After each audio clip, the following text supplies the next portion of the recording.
Good afternoon, everybody. Elizabeth Statlander, marriage and family therapist and mental health counselor, coming to you live from home.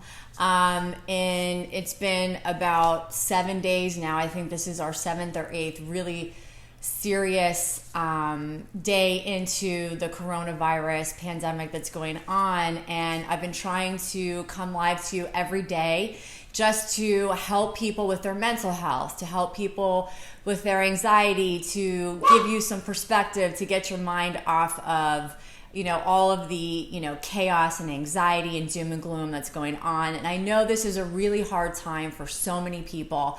So I really want to talk about today people who are alone during this time, and how we can reach out and be there for people who are without family and friends during this time, and many other exciting topics that will kind of take us off of the news piece. But of course, I do want to just talk a little bit, just very briefly, about what's new today. So I was live the last time on Friday, and over the weekend and waking up this morning, definitely what's new is that the number of cases is of course increasing, and this is scary, and it's becoming a little bit more, I think, serious today. And I think that people who maybe haven't been taking this so seriously now are. So I think the perspective is changing. We're understanding that we really do need to stay home. We need to listen to our public health officials. And so I know for myself, I am here in my little makeshift studio at home. I'm doing therapy from here whenever people need it. I'm available to do therapy by phone, by a video that's confidential, and but nothing in person this week, because I think this is a good week to stay home. I think it's an important week to stay home, even though none of us really like it. So the big news today, I think, for those of us in Pittsburgh and the surrounding areas, is there is an 8 p.m. tonight, a stay-at-home order for Allegheny County. So I got that news from WPXI, and I wanted to try and look it up, make sure it's confirmed. It is confirmed that there's a stay-at-home order in place for Allegheny County tonight after 8 p.m. Now, this has been going on in many other cities, and some even states have stay-at-home orders. Don't panic when you hear this. Basically, what this means is non-essential travel, when I talk travel, I'm talking about in your car. Okay, non-essential travel to take, a drive around, to, just hang out with friends. You can no longer do that after 8 p.m., but you can still go to the grocery store, you can still go for exercise, you can still walk your dog and go to the pharmacy, the veterinarian. So it's not a huge difference. I think it's just the terminology of stay-at-home order really makes us like, okay, we better do this. So for those people out there who have been, going about their business as usual, which I don't really think anybody is, because you really can't, this week it's really serious. So that's really what's new. What's new is that numbers are increasing, which, again, that on top of the stay-at-home order really tells us, okay, it's time to stay at home and really, really be careful, because we want to slow this spread down as much as possible. I see someone on the screen. Okay. When are you going to have that guy, Doc, back on? Well, hi, Doc.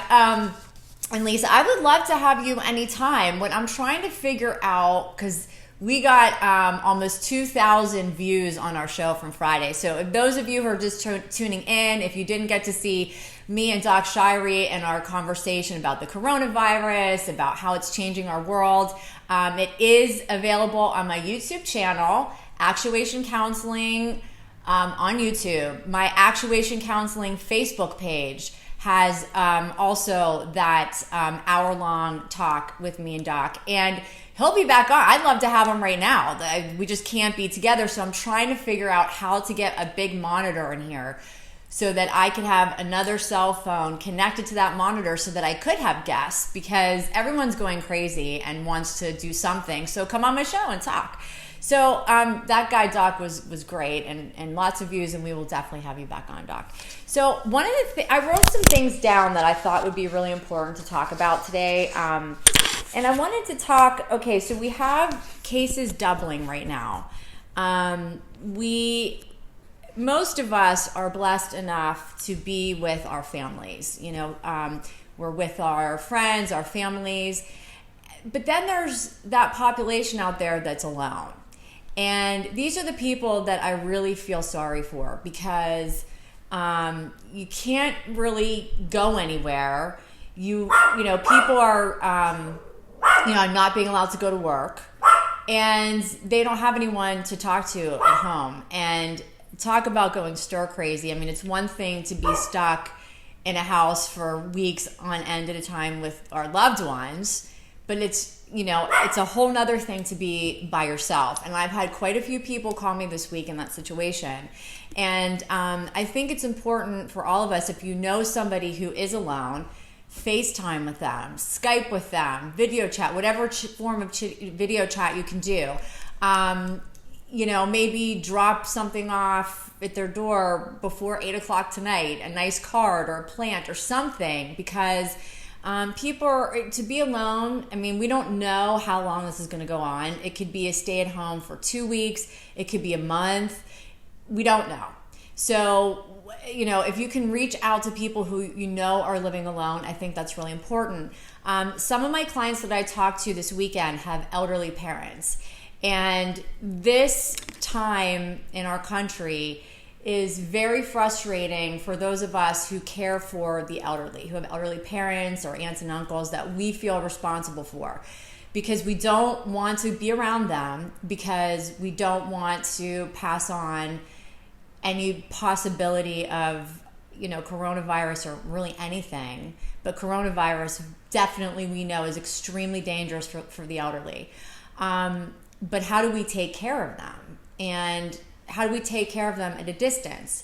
So this was a big conversation that I was having with a lot of my clients this week. And so what we came up with was a couple ideas. Number one, you don't want to get close. Nobody should be getting close to somebody who's really elderly right now, because the elderly are higher risk, and not are they just a higher risk for catching it, but they have a much harder time handling it.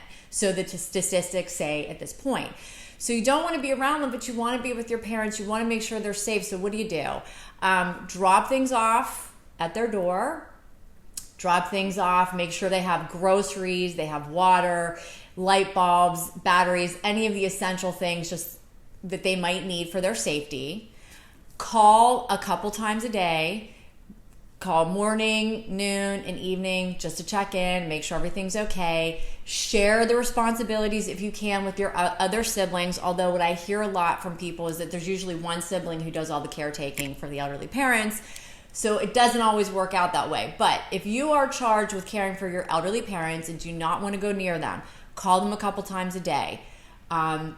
Go and drop all the essentials off, groceries, water, etc., at their front door. Maybe if you have a garage code in their garage, and make sure that they know you're in contact with them.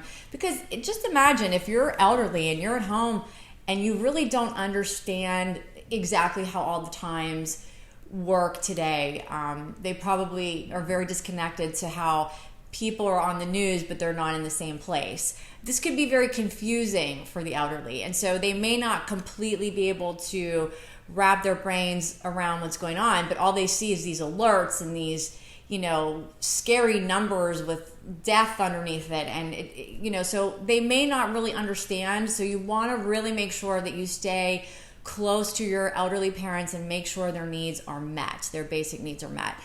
People at home alone, same thing. If you know somebody's home, you can't get to them, you can't see them, extra phone calls, extra text messages. I had a client, of course, via video this morning, who told me that people are doing book clubs online. They're starting all kinds of watch parties and Zoom parties and things I don't even know about, where you can they actually had parties with everybody connected but at home by themselves on a phone. So, I mean, these are all really interesting ideas. I want to just check the screen.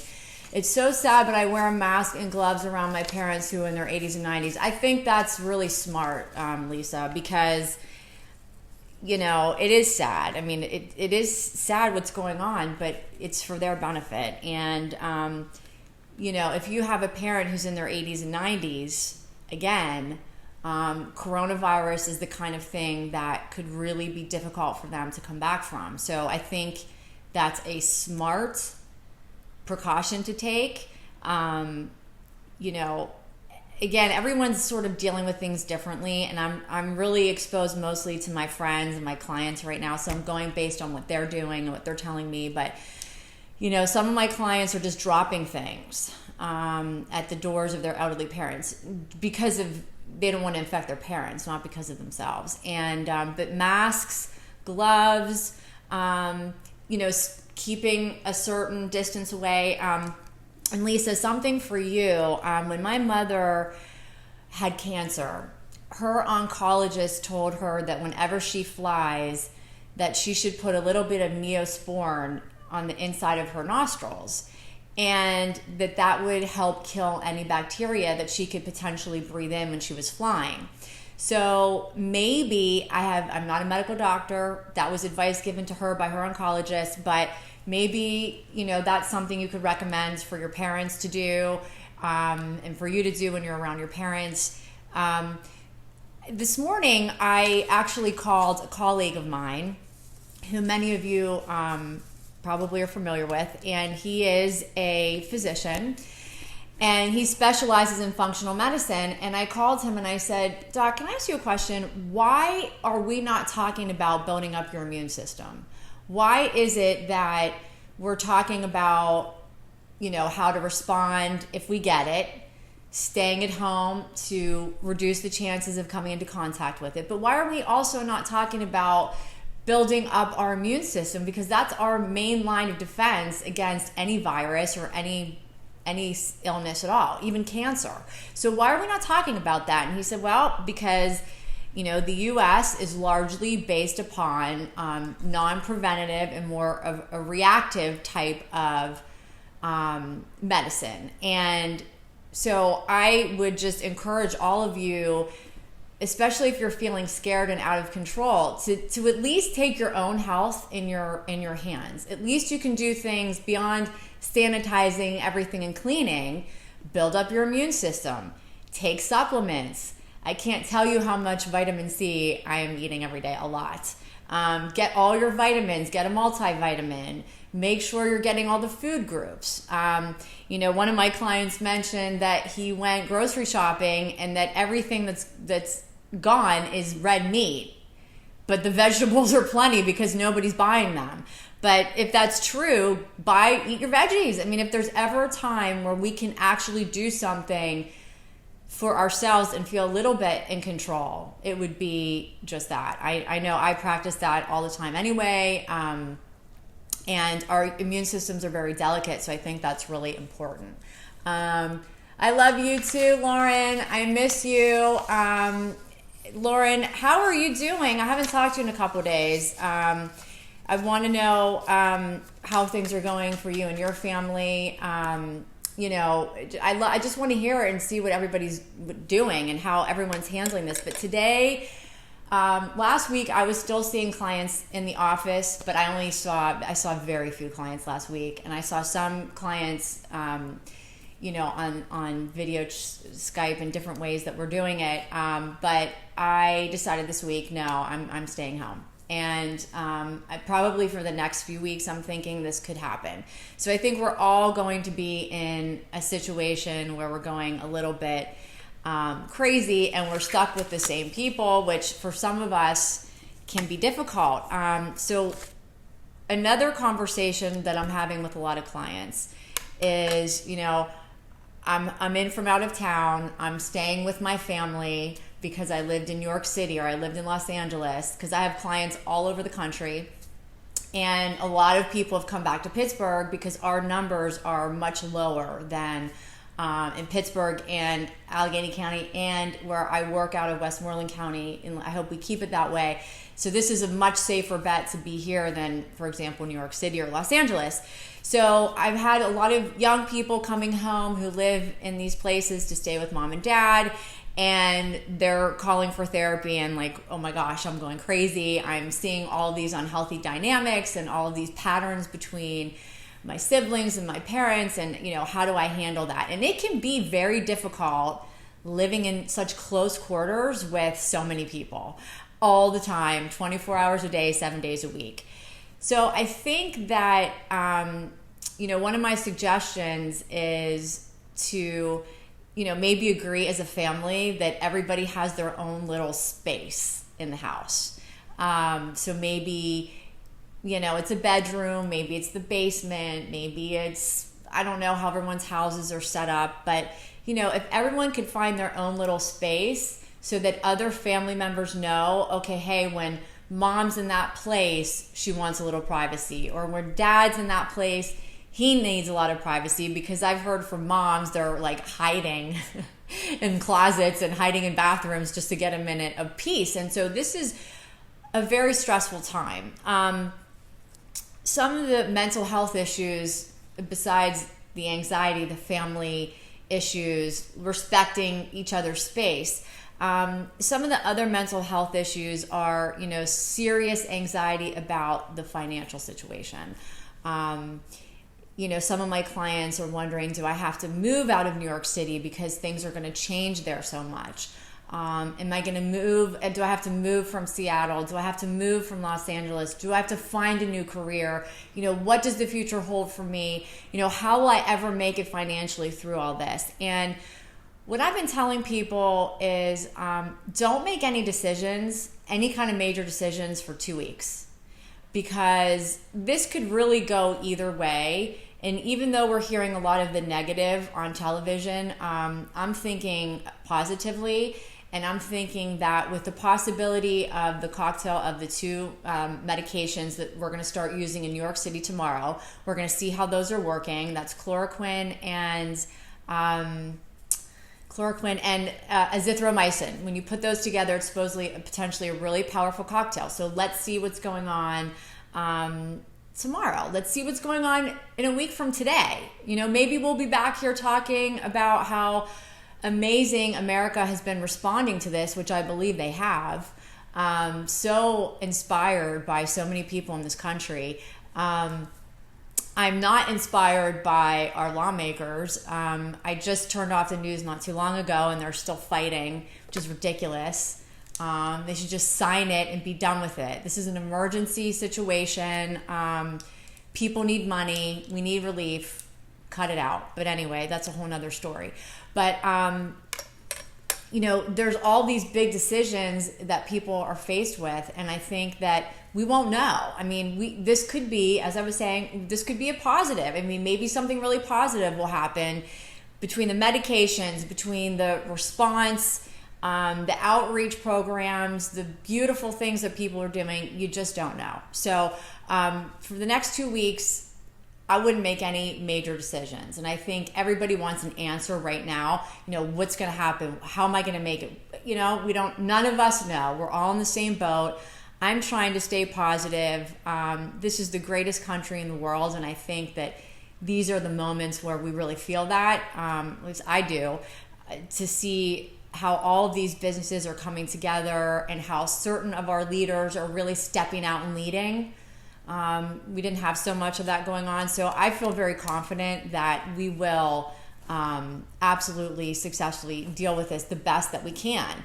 But in the meantime, all that anxiety, all those unanswered questions, what do we do with it? And I think that since we have to put our lives on pause, literally, we should put our judgments, our decision making, our concerns about the future on pause for 2 weeks, and let's see where we are.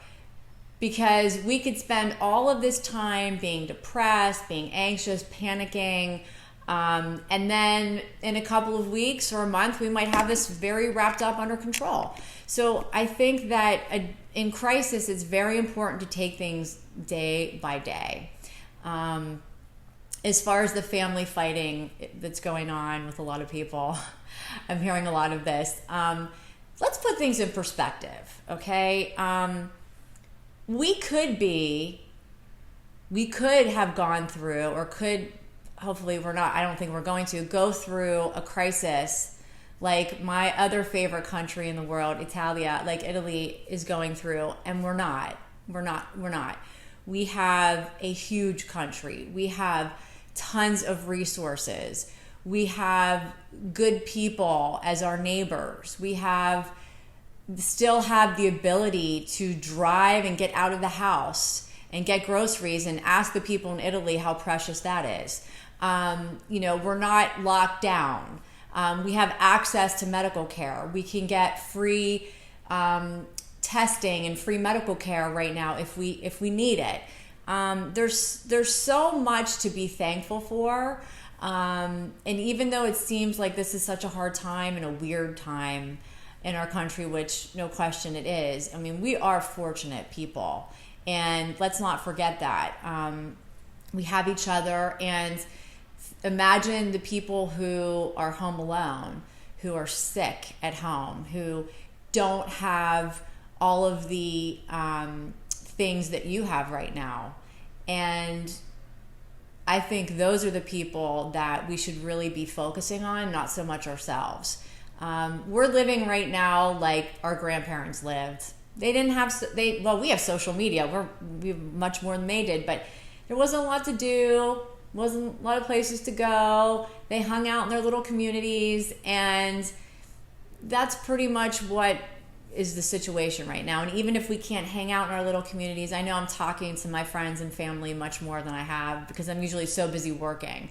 So I'm really happy about that. So there's a lot of things to really be thankful for, and I think that let's put things in perspective here. Okay, we can still go to the grocery store, get whatever we want, get any medical we want. I mean, we can go to all of our pharmacies.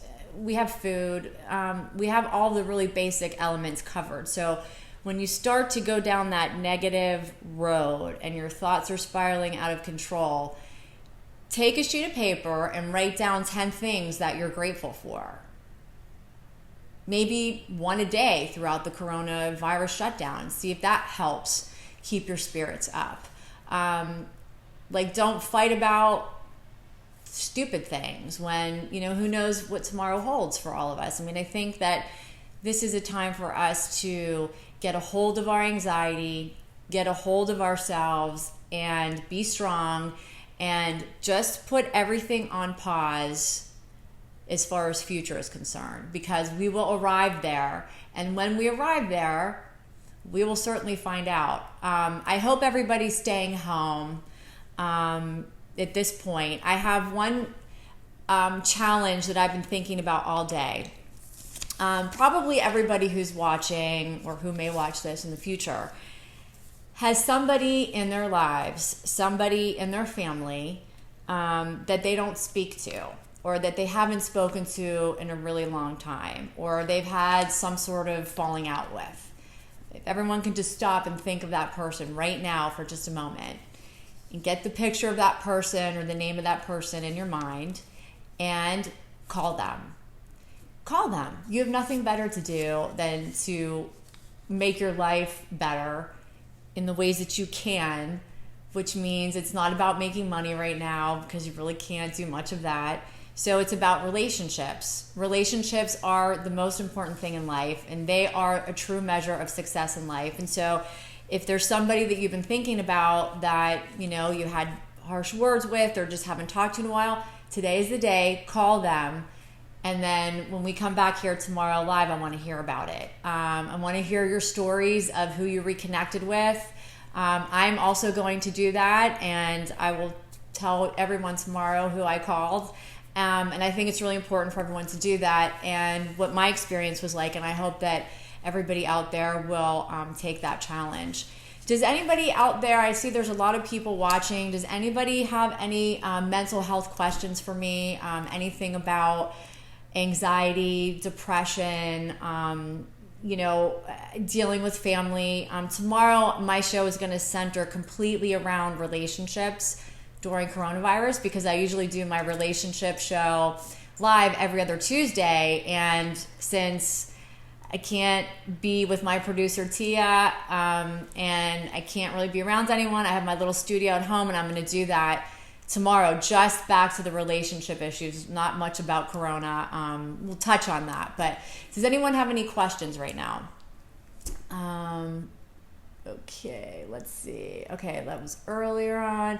Okay, Lauren says, doing great, staying home, staying active at home, picking up hobbies, yoga, walk the dog a little bit, but came back home after. Okay, so you're busy, Lauren, keeping busy at home.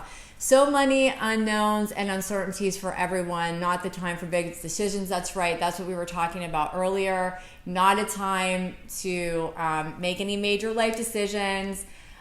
Great time to sort of focus on the positive and just take care of yourself and your family. Thanks very much. When I get anxious or nervous about what's happening, I try to do something little to calm myself, like pet my dog, do a facial, ride my spin bike, anything to calm my mind. That really sounds like a great idea. I've been doing some of that too. I'm doing masks and facials and trying different makeup. I don't know what else to do with myself. Cleaning out closets, doing yoga, hanging out with my dogs. I can't believe they're quiet right now.